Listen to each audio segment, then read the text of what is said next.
Shalom. Welcome back to A Window on Mount Zion. Today we'll be reading chapter 6 and how she describes the end of peace on Mount Zion.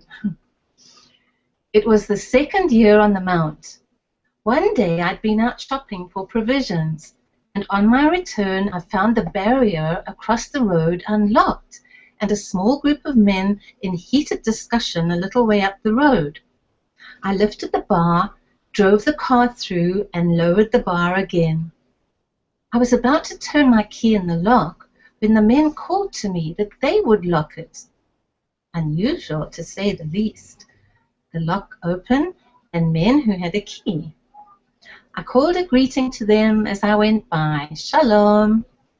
However, this signaled the end of peace, of Shalom on Mount Zion.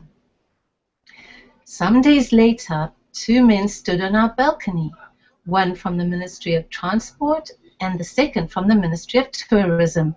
They were looking down at the Pope's parking lot onto the corrugated iron fence marking the border.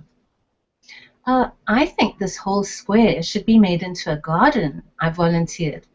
A garden of peace on Mount Zion, in the hope that one day it will be possible to extend it beyond the border.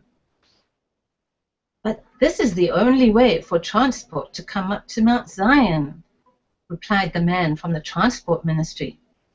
We're thinking of improving the road and making this a parking place for cars and tourist buses. My heart seemed to miss a beat, and he must have noticed the look on my face. After all, we have to do all we can to encourage tourism. You can't stop progress. Well, I don't think that the lack of motor transport to Mount Zion has prevented tourists from coming here. On the contrary, walking up the steps, they were conscious of having made a pilgrimage to a holy place. As we were speaking, some friends arrived at our gate to ask if they might bring their English guests up to see the view from our balcony. Later, we all sat together with the gentlemen from the ministries, drinking the tea specially prepared for the English visitors. One of the tourists remarked, "In this house, I feel a sense of perfect peace, even though one knows guns are probably being pointed at us this very minute." I looked at the man from the Ministry of Tourism. Do you think this peace will survive when buses and motor cars come up here to fill the square? Maybe not, he answered, but it will certainly make it easier for the tourists to get here. Incredulously, one of the tourists exclaimed, "You're surely not considering allowing unrestricted traffic on Mount Zion? It'll destroy the one place in Israel which still retains some sanctity. Buses and cars up here on Mount Zion? It's unthinkable." But let's say you were unable to walk up the steps. How would you get here? Asked the representative of tourism. Well, I happen to be one of those for whom it is not easy to climb the steps, she answered. I have a physical disability and was compelled to take it very slowly, and the intervals of rest on the way up gave me time for reflection and contemplation. It made the pilgrimage to Mount Zion more meaningful. By the time I reached the summit, I somehow felt more attuned, ready for the experience awaiting me. I'd never felt the same coming up directly by car. The man from the Ministry of Tourism shook his head. I suggested that for those genuinely disabled, who were debarred from coming to Mount Zion by physical disablement, a point that he had raised, they could have special permission to drive up the road, and that permission might be granted them. Nobody should be hindered from coming, but it was not necessary to open the road to the public. But I heard the distant rumbling of the wheels of modern civilization on their way to Mount Zion, and I'd already recognized that they could not be halted. It was not long before the white pegs set up by the surveyors were to be seen at intervals at the side of the road.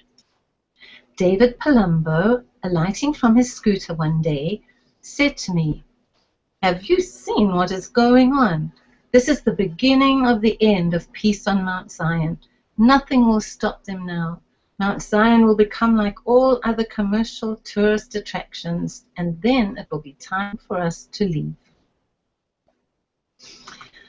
Tourism and transport had won the battle against the preservation of the peace and sanctity on Mount Zion.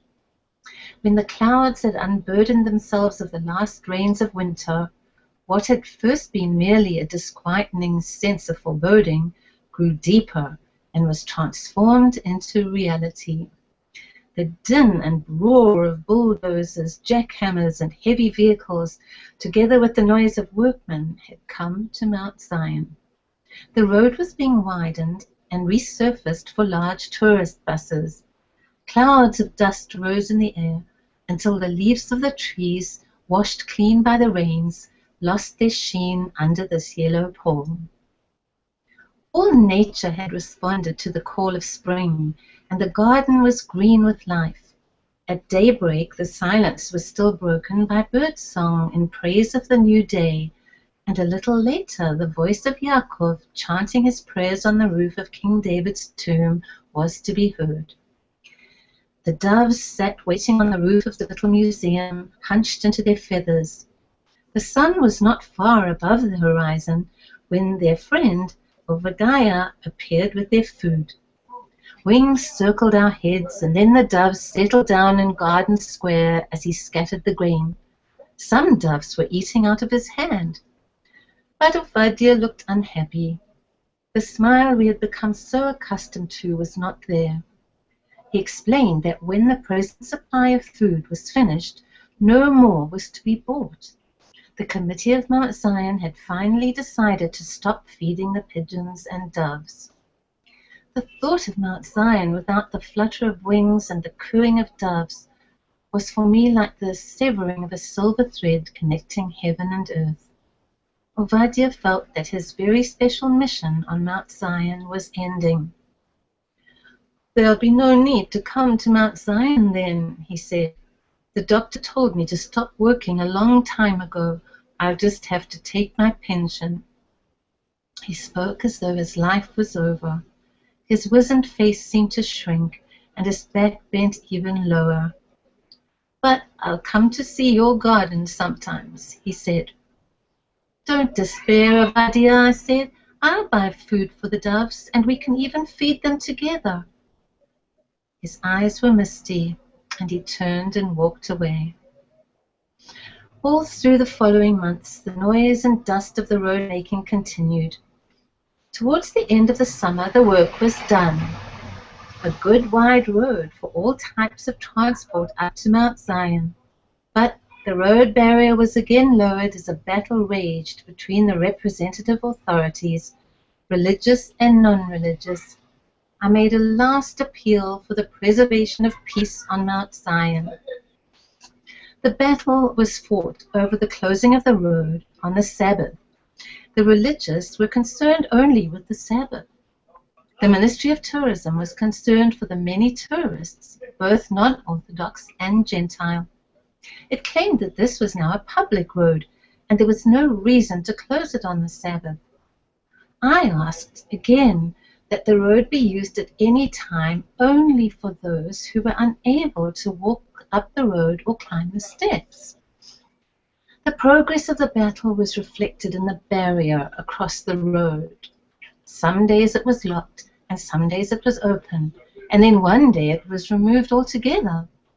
The road was open to all traffic, but a sign was erected at the foot of Mount Zion prohibiting the use of the road to all vehicles on the Sabbath. The very clear signpost was ignored, and people merely drove right past it.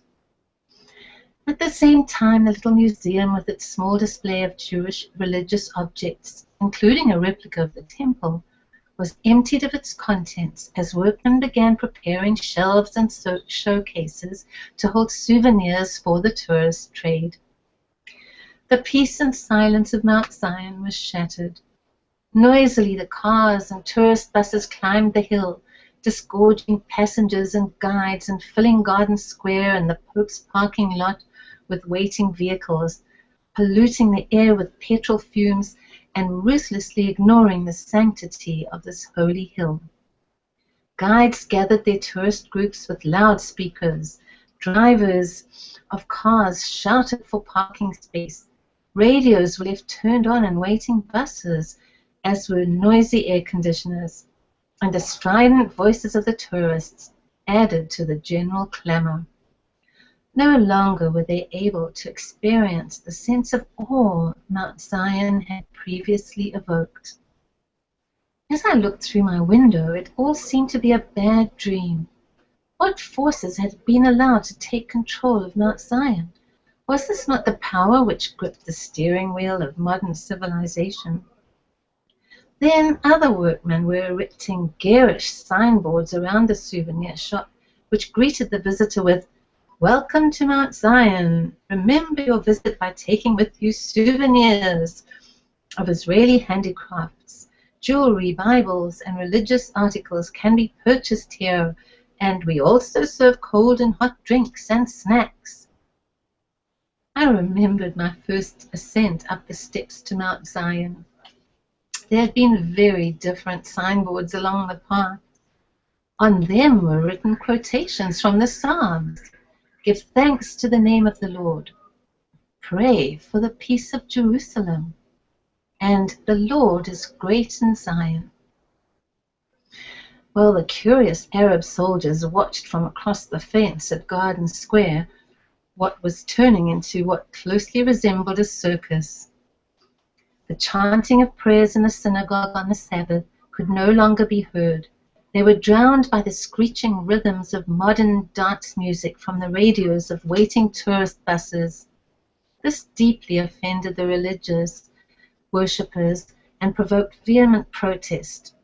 Since the signboard prohibiting traffic on the Sabbath was being ignored, a strong iron chain was padlocked across the road at the foot of Mount Zion shortly before the Sabbath commenced on Friday afternoon, and it was removed only at the conclusion of the Sabbath on the following evening.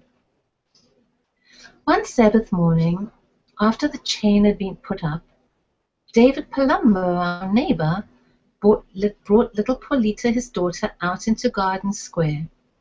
Here you can see a picture of David Palumbo busy working on the huge iron gates that he sculpted for the Knesset building, which you can actually see vaguely there in the background.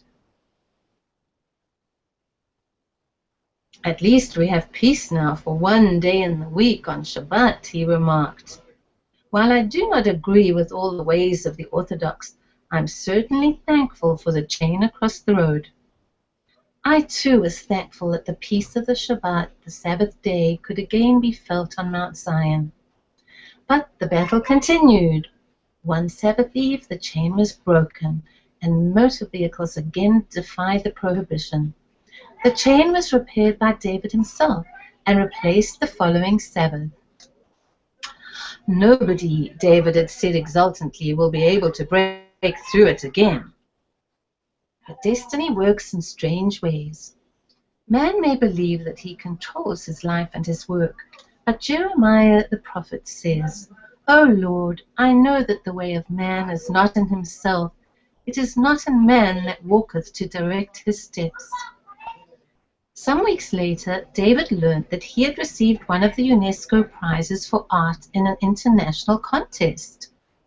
He was overjoyed, particularly since the prize would enable him to have a year's study in a foreign country. He chose Japan and was beginning to make preparations for his journey. He stood at the threshold of his career as a very gifted sculptor. Israel was proud of him. One Sabbath morning, with the chain across the road and the quiet it ensured, David and Yonah were strolling in Garden Square, playing happily with Paulita. Beams of sunlight pierced the shady leaves of the trees where doves sat cooing. The members of the congregation in the little synagogue had finished morning prayers and were slowly disappearing round the bend of the road and down the hill. David was exultantly happy.